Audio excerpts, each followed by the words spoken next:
এই অভ্যুত্থানের রাজপথে থাকা, পরামর্শ দেওয়া,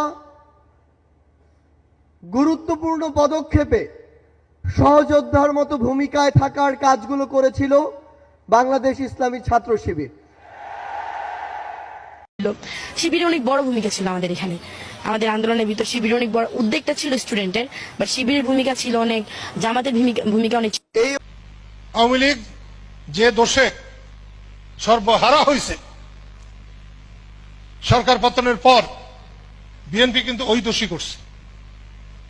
জামাতরা কিন্তু বেবি ট্যাক্সি স্ট্যান্ড দখল করে নাই, বাজার দখল করে চান্দা উঠায় নাই।